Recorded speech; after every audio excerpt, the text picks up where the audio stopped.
Comme vous le savez, la numérisation est un thème aujourd'hui qui nous occupe.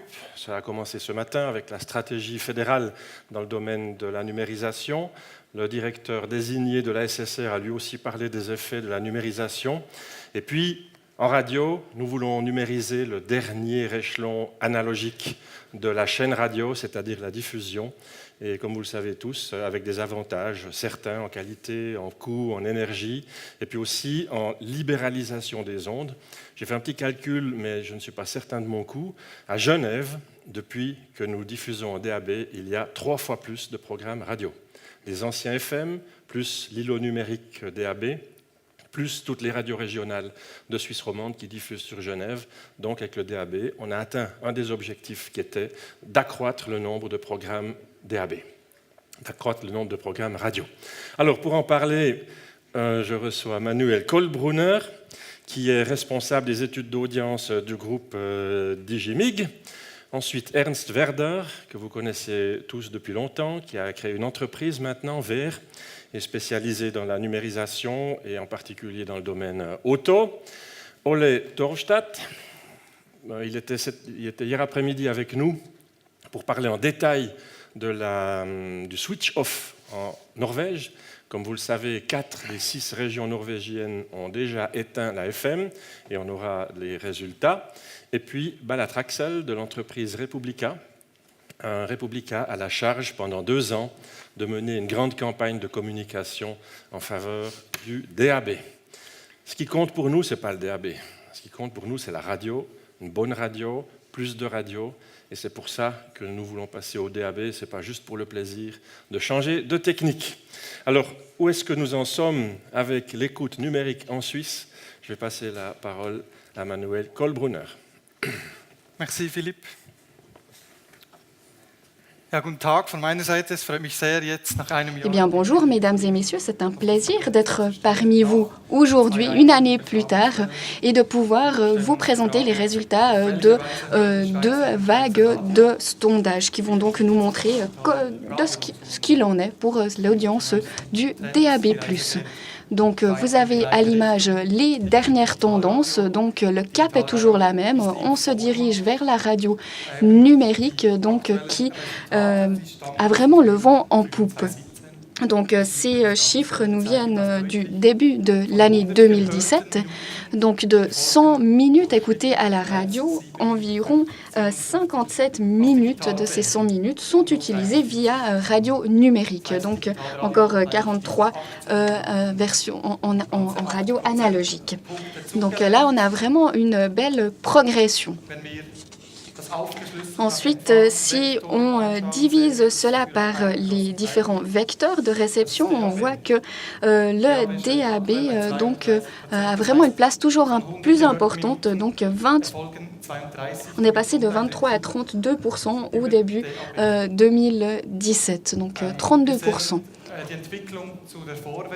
On voit également l'évolution par rapport à la vague précédente en automne 2016. Donc, c'est une évolution qui est comparable à celle d'il y a une année où on était passé de 23 à 27%, donc entre automne 2015 et printemps 2016.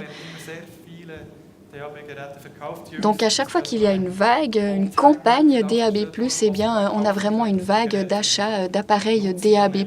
Donc, les gens achètent ces appareils radio DAB+, et les utilisent également. Et c'est ce qui explique donc cette augmentation. Et l'autre vecteur numérique, eh bien, c'est l'Internet, bien sûr. Et sinon, il y a encore ce qui représente un quart de l'utilisation radio, donc Internet et en version radio en ligne. Donc le DAB progresse dans toutes les régions de la Suisse et le plus fortement en Suisse allemande, on le voit tout à gauche, donc là on est à 33%, donc il y a une belle évolution, mais pas uniquement en Suisse allemande, donc on connaît donc cette image. Donc, pour ce qui est de l'utilisation du DAB+, donc la Suisse allemande est bien sûr pionnière, mais la Suisse romande suit quand même de près. Donc là, et au Tessin, eh bien, l'augmentation est un peu plus faible, mais on voit donc quand même une belle évolution. Donc on voit que, en fait, là, le maximum d'utilisation pour la radio analogique est de 50%. Et pour ce qui est des différents groupes d'âge, eh bien, c'est vraiment le moteur de cette migration numérique. Si vous regardez tout à gauche, en fait, on voit que déjà 37% des 55+, donc, écoutent la radio en DAB+. Et dans aucune tranche d'âge, les ondes ultra courtes représentent plus de 50%. Donc on retrouve donc cette évolution. Et pour ce qui est des plus jeunes, ce ne sont plus que 37% ou 37 minutes sur 100 minutes de radio qui sont écoutées en version analogique.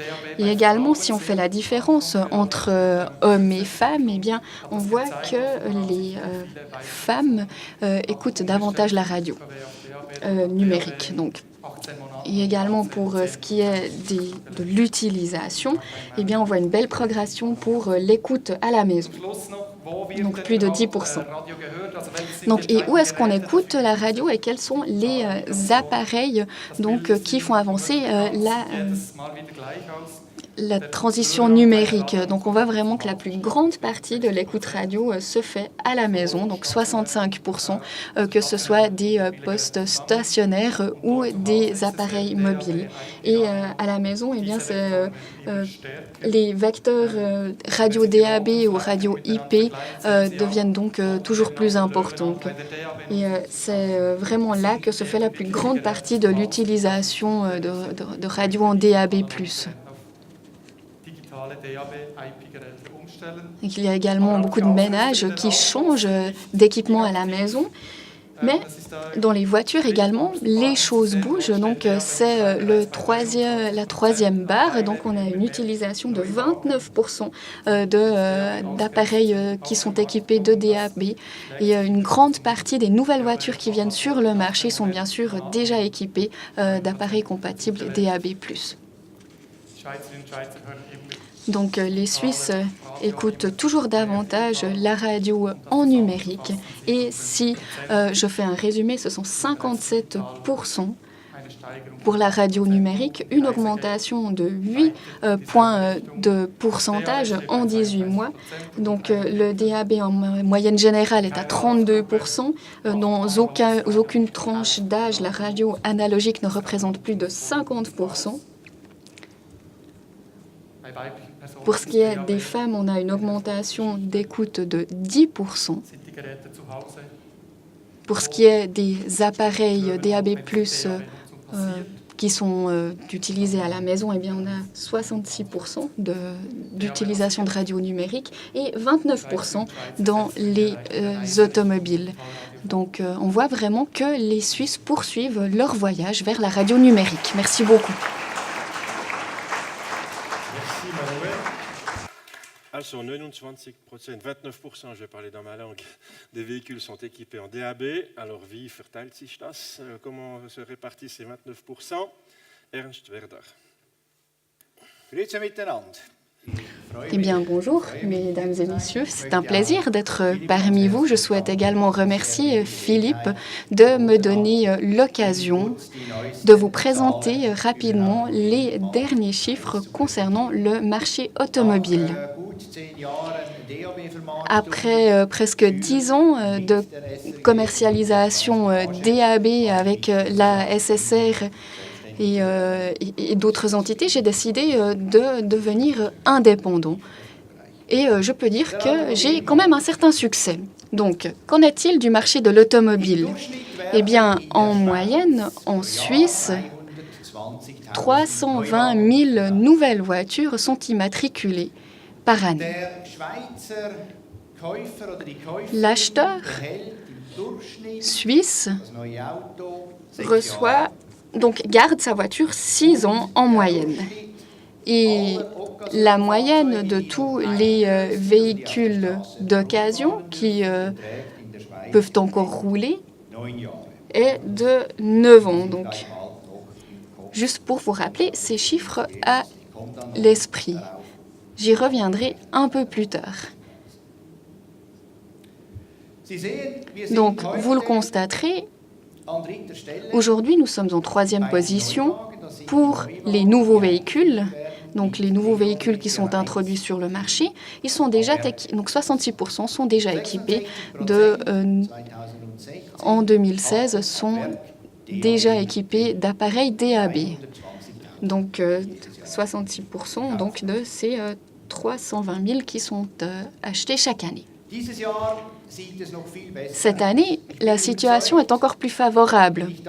Je suis convaincue que lorsque je ferai ma recherche à la fin de l'année ou au début de l'année 2018, pour l'année 2017, eh bien, ce sera entre 75 et 80% des voitures qui seront équipées. Donc, je n'ai pas affiché toutes les marques d'automobiles, mais c'est la marque que vous voyez là. Propose des appareils compatibles DAB donc d'origine. Donc, si vous achetez un nouveau véhicule, vous n'aurez pas besoin de préciser qu'il vous faut un appareil compatible DAB. Donc, vous n'aurez plus besoin de dépenser une somme supplémentaire de 250 francs, comme c'est le cas aujourd'hui. Donc, je l'entends régulièrement lorsque je m'entretiens avec des importeurs ou avec des garagistes. Parfois, je suis également assis, bien sûr. Mais pour ce qui est de la couverture, eh bien, en Suisse, sur les routes, eh bien, cette couverture se rapproche des 100%. Donc, elle est de 99% à l'heure actuelle. Donc, vous pouvez l'imaginer, eh bien, vous pourrez vraiment rouler dans toute la Suisse avec votre voiture. Et là où il y a une route, de manière générale, on a une réception en DAB+. Donc, ça, c'est vraiment génial. Et la réception est vraiment très bonne également. Pour ce qui est des tunnels, eh bien, c'est un sujet qui préoccupe de nombreux automobilistes. Il n'y a rien de plus embêtant que de passer dans un tunnel. On est en train d'écouter un bon programme radio, peut-être une interview, et tout à coup, on est dans le tunnel et il n'y a plus rien. Et ensuite, quand vous sortez du tunnel, eh bien, vous entendez nouveau. Et donc, avec le DAB, eh bien, ça ne devrait plus être le cas. Mais l'OFRU, il travaille vraiment d'arrache-pied. Donc, pour 2018, donc, une grande partie des tunnels, en principe 240 sur 250 tunnels, devraient être équipés du DAB+. Donc, surtout en Suisse orientale et bientôt dans la région de Zurich, donc dans les tunnels d'autoroute dans la région de Zurich, on peut déjà écouter le DAB+ dans les tunnels et ça évoluera peut-être plus vite que prévu et que les autres tunnels seront rapidement équipés avec cette réception DAB+. Donc en fait, nous n'avons pas que 240 tunnels en Suisse, bien sûr. Et pour ce qui est des tunnels cantonaux, eh bien, là, nous ne savons pas encore tout à fait qui équipera ces tunnels. Donc, il se peut que certains grands tunnels seront repris par l'OFRU au niveau de l'équipement, mais certains tunnels resteront dans la compétence des cantons. Et nous savons que d'équiper un tunnel en technologie DAB+, cela coûte cher et nous espérons que tous les tunnels de Suisse seront équipés un jour. Aujourd'hui, 4 500 000, donc 4 600 000 véhicules se déplacent sur nos routes. À la fin de cette année, de ces 4,6 millions, environ 1 million de ces véhicules seraient équipés de DAB+.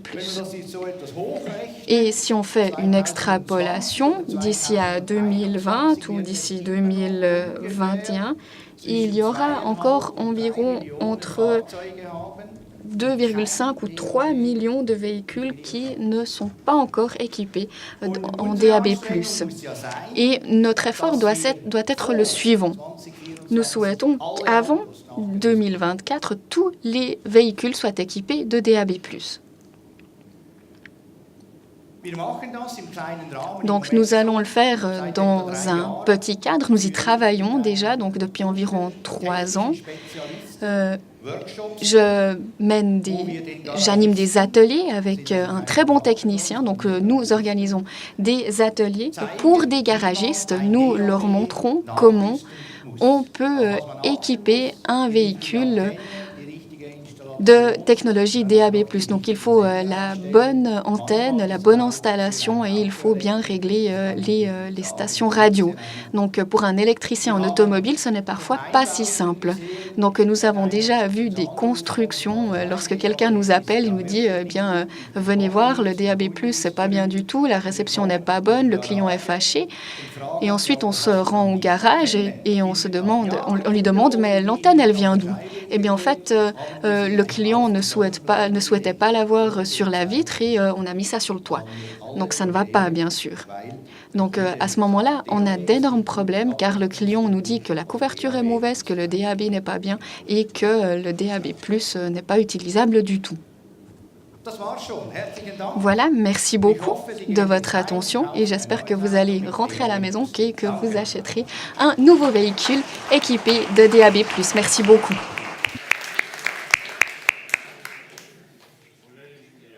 I'm happy to hear you about the switch in Norway. Please.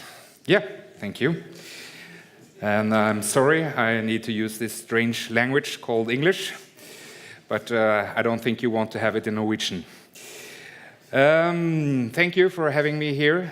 It's a great pleasure to see you all, and we are very excited to follow your radio switchover after us.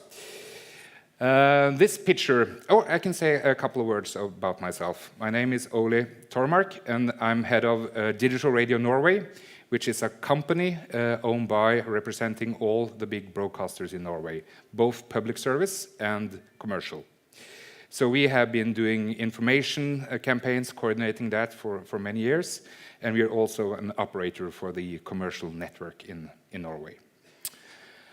This picture is from the northern part of Norway, a city called Bodø, from 11th of January this year, when we actually switched off the national FM broadcast as the first of 6 regions. The county of Nordland became then 100% digital. After that, 3 other regions has followed, and in less than 1 month, we will shut off the 5th and the biggest, the Oslo area. And it's been a long journey, which started already with the DAB trials 26 years ago. And in 1995, NRK, which is the public service station, broadcaster, launched the world's first digital-only station. And that was fantastic. We could all feel the optimism and believe in a quick DAB rollout and a digital switchover. But as you know, nothing really happened. Through the 2000s, the listeners waited for better reasons to replace their radio. They wanted more content, more radio, and a better coverage. But broadcasting in a country so sparsely populated, combined with demanding topography, is very expensive. So for the broadcaster side, investments in more coverage were unthinkable before they knew the end of the period of double distribution. And with limited distribution, there were no point in making more content either. So in other words, we were stuck in a chicken and egg problem, and we needed a political plan to break out of it.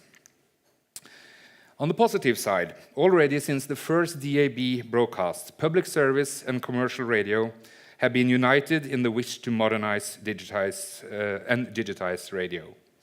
This crucial collaboration and long partnership was formalized through the establishment of our company, Digital Radio Norway, in 2010.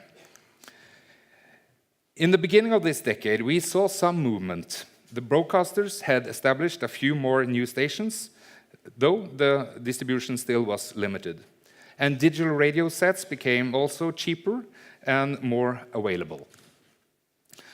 And finally, in 2011, the policy changed. It went from being what I would call wishful listener-driven to become realistic industry-driven. we got a white paper, The Digitization of Radio Medium, which stated that analog radio was to be replaced. This changed everything. We got an absolute date for the FM switch-off. But not just we in the radio industry. Even more important, the listeners, the electronic trade, the car industry, everyone that radio depends on. This decision made it possible to build much better coverage. During 2012 to 14, 2 new national DAB networks saw the light of day. 800 transmitters for NRK and 200 for the private radio stations, representing respectively 99.5% and 92.8% coverage of the population. And during these last 2 years, NRK has even improved their network with another 200 transmitters, pushing the coverage up to more than 99.7%. The new networks paved the way for new channels. In a few years, Norway has moved from 5 to 30 national broadcast radio stations. Public service has 15. They used to have 3 on FM. Commercial radio have 15. They used to have 2, 1 each. Based on the fulfillment of 5 criteria in the white paper, the government announced in 2015 that all national stations and commercial stations in the big cities would switch off their FM transmitters during this year. So we decided to divide the country into 6 different regions for a gradually switch off. The main reason was to ensure local information, but also to secure enough supply of equipment and installation capacity for latecomers, particularly regards to radio in cars. And this is important. In every region, except the first and the last, which are very small, NRK, as the public service, switched off their stations 2 months before the other broadcasters. In May, after the shutoff of 3 regions, as you can see here, and approximately 1/3 of the population, we had a look at the platform usage. Among all daily listeners, the use of FM had fallen from 65% before the switch-off started to 52%, while DAB increased from 55 to 62. Digital listening in total had went from 70 to 73%. And also, DAB was by far the biggest platform in homes, but still behind FM in cars. 97% of all households were digital equipped, and 78% had at least 1 DAB radio. And so cars then, that's always interesting. We have 38% of all cars with DAB, but we also have half of all car owners that listen to radio every day with a DAB in their car. And in total, we are talking about 1 million cars with DAB. Today, more than 60% of the population is without FM transmissions from NRK and 35% without the commercial channels. Now let's have a look at the actual listening figures so far this year. But first, let me say, the radio industry has been prepared for the switchover to create a temporary decrease in the total radio listening through this year, as we know that the population needs time to do the conversion. So, a decline of only 2.7 percentage points during the first 6 months compared to the same period last year is actually better than expected. This means that still 65.9% of Norwegians listen to radio daily in the first half of 2017. And listening hours remain stable with 125 minutes as last year. But perhaps the best news is that 1.2 million Norwegians every day listens to stations that wouldn't exist without the digital switchover. So people really want and love the new content. And 1.8 million turns on their DAB radio every day. All other platforms are now smaller. FM is 1.5, internet 600,000, and digital TV are used of 300,000 people. So what's happening now? For the broadcasters, the digitization means more opportunities to reach their audience, a stronger platform to compete with other media and internet services. And not at least, radio retains its business model and the properties that the listeners love so much about radio, but can still develop more content. This is the core. This is something other media channels just dream of. On the other side, in Digital Radio Norway, our task is to get all listeners ready for the switchover as the process goes on from region to region.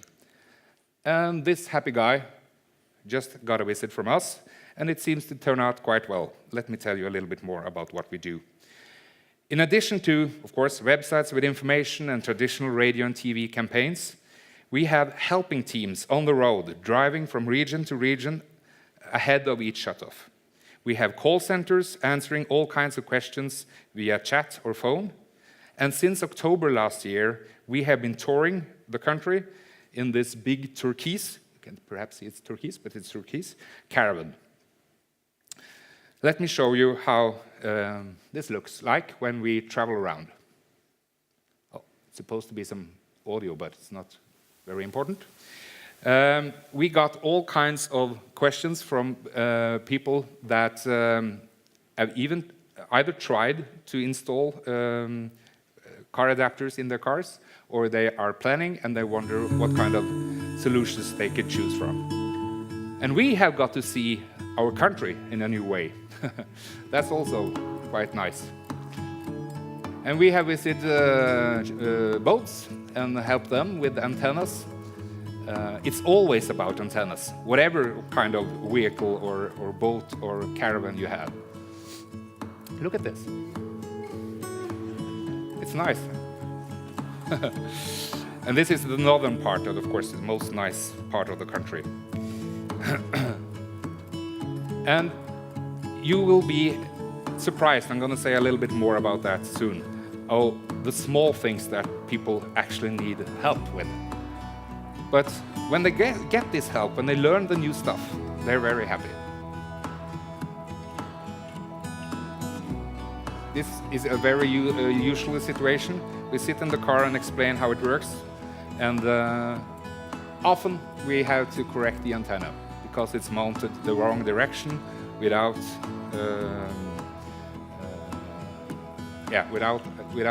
done it the right way.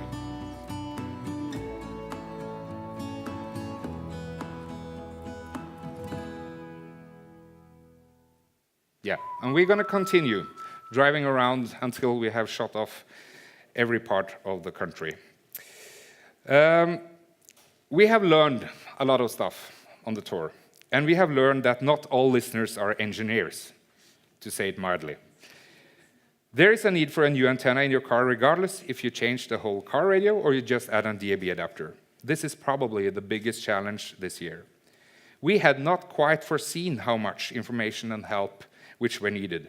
Vertical placement and grounding of the antenna are examples of this.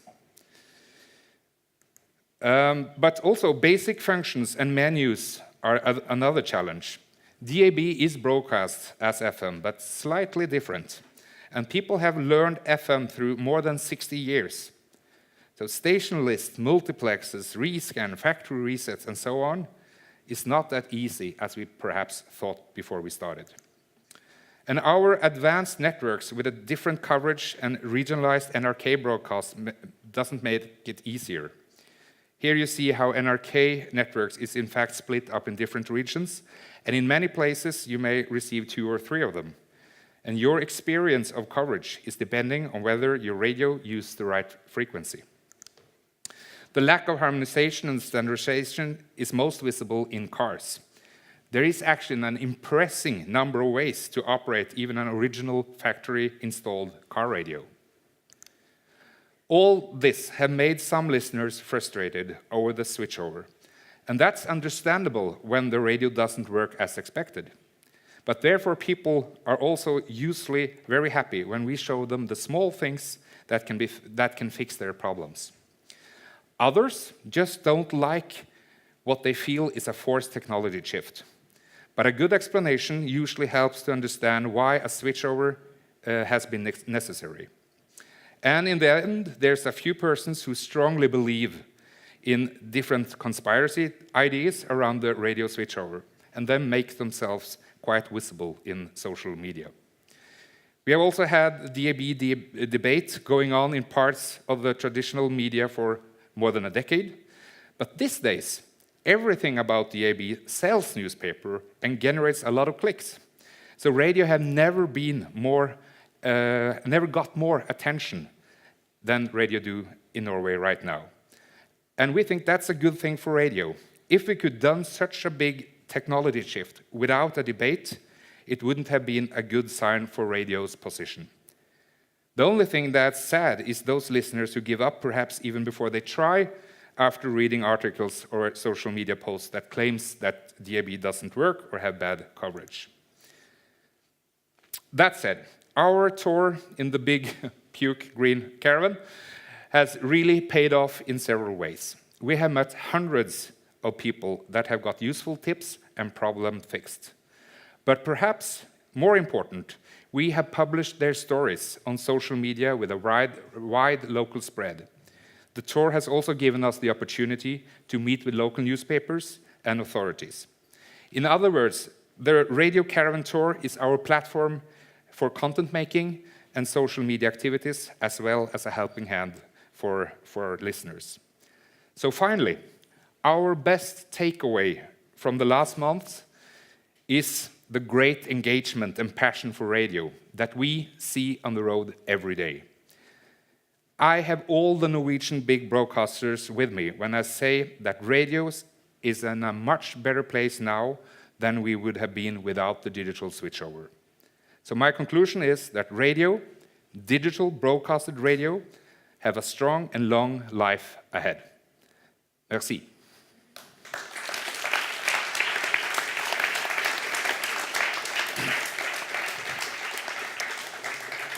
Merci Ole.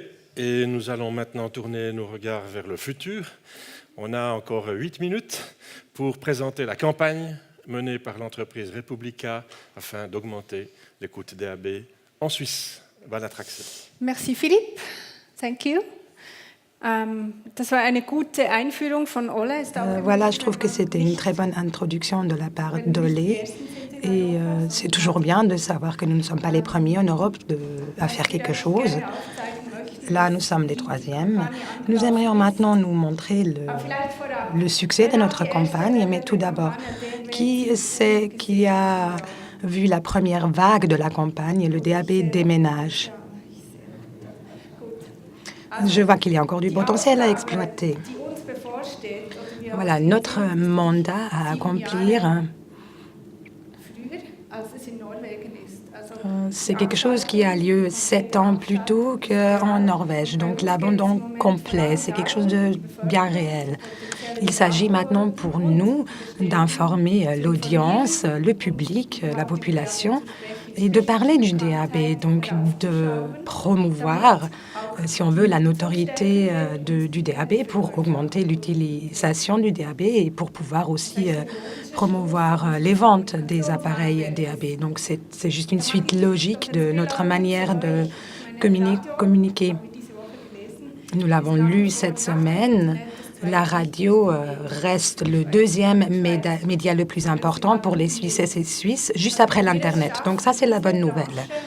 Si maintenant nous sommes capables, grâce à notre campagne qui a une énorme pression publicitaire, si nous pouvons maintenant sensibiliser la population, eh bien, ce sera un bénéfice pour la branche et en même temps, nous pouvons augmenter l'utilisation et stimuler les ventes des appareils. Nous avons des partenaires comme Digitech ou Pure ou d'autres qui nous soutiennent parce que nous ne pouvons pas parler de la réception sans disposer des appareils nécessaires ou si les personnes gardent à la maison l'appareil FM. Donc, comment y parvenir? La technique, c'est une chose. Mais l'audience, en fin de journée, ça les intéresse pas de savoir si le son sort de FM, de radio IP ou de DAB. Ce qui leur importe, c'est d'écouter la radio et d'en profiter. Nous avons donc besoin d'une histoire, d'une idée à raconter aux gens. Alors, pourquoi ne pas se servir de la musique qui est transmise par la radio à la maison, en déplacement, etc. Donc, pour celles et ceux d'entre nous qui n'ont encore rien vu, la partie qui suit sera une surprise. Certains l'ont peut-être déjà vue. Ils vont découvrir comment 10 musiciens s'identifient avec cette campagne DAB+. Et bien sûr, le groupe de musiciens sont plutôt masculins, mais il y a de plus en plus de femmes aussi. Nous avons donc contacté une dizaine de groupes de musique suisses qui s'engagent pour la promotion du DAB. Nous avons passé toute une journée avec eux pour produire ce spot.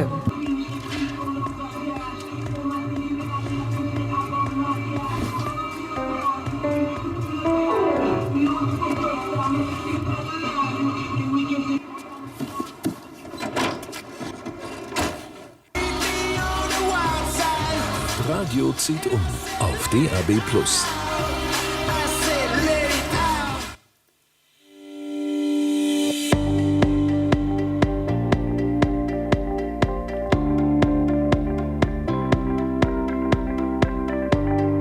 Schweizer Topmusiker werben miteinander für eine Radiokampagne.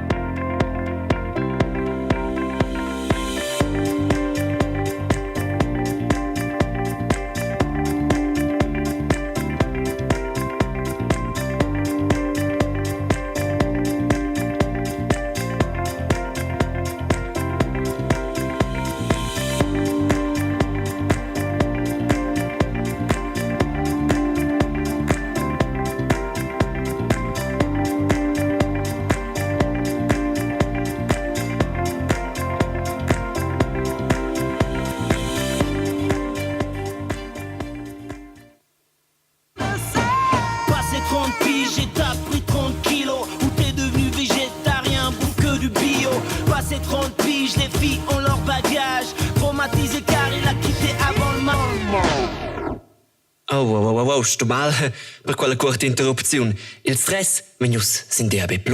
Il Radio Famitada, sin DAB+. Da Plitun, da pli emitturs, da pli radio. dabplus.ch.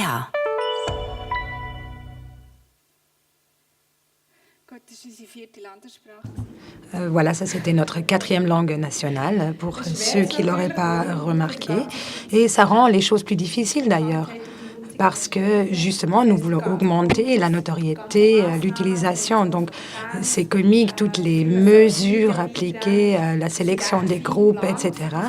Tout cela doit être planifié pour vraiment nous adresser à toutes les régions linguistiques en collaboration avec les professionnels de la radio.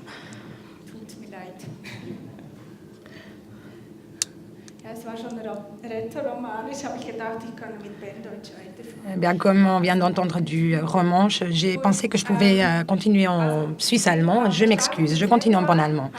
Nous avons commencé en février, nous avons lancé la première vague au mois de juin. Il y avait beaucoup de pression sur la télévision suisse, des spots à la radio et aussi avec les médias en ligne et les médias imprimés, les réseaux sociaux. Les premiers résultats sont plutôt satisfaisants. Et maintenant, eh bien, la scène est libre pour la deuxième vague qui va débuter le 4 septembre de cette année. C'est le mix identique pour cette année, mais ce qui change, c'est le message. Nous parlons de plus de diversité, plus de sons, plus de stations, une meilleure réception, etc. Et maintenant, il s'agit de dire, nous déménageons, nous passons au DAB+, quels sont les avantages pour les utilisateurs? Alors, grâce à votre collaboration, nous allons pouvoir soutenir cette campagne dans les programmes avec l'organisation de concours, avec des spots, etc. Parce que l'audience qui écoute votre station ou qui a son animateur, son animatrice préférée, alors si c'est cet animateur préféré qui explique que la radio déménage, nous avons plus de pertinence que si nous mettons la publicité sur des canaux tiers. Et si au bout de 2 ans, nous avons atteint nos 3 objectifs, à savoir augmentation de la notoriété de 10%, 25% de plus de ventes et 20% de plus d'utilisation, alors ce sera aussi la situation idéale pour les agences de publicité. Parce que nous voulons justement mettre en œuvre cette campagne avec notre média, la radio. Donc, évidemment, nous nous réjouissons de pouvoir compter sur votre soutien. Notre équipe est d'ailleurs disponible à l'entrée de la salle. Si vous avez des questions ou si vous ne connaissez pas encore notre boîte à outils, qui est disponible donc dans les 4 langues nationales, n'hésitez pas à nous contacter. Faites-nous également part de vos remarques. Dites-nous combien de spots vous avez diffusés, parce que cela nous permet de dresser une échelle, de savoir combien de minutes ont été diffusées pour atteindre nos objectifs. Donc, dans ce sens, nous nous réjouissons si vous nous suivez et d'avoir beaucoup de radios numériques à l'avenir. Merci beaucoup pour votre attention. Merci Bala.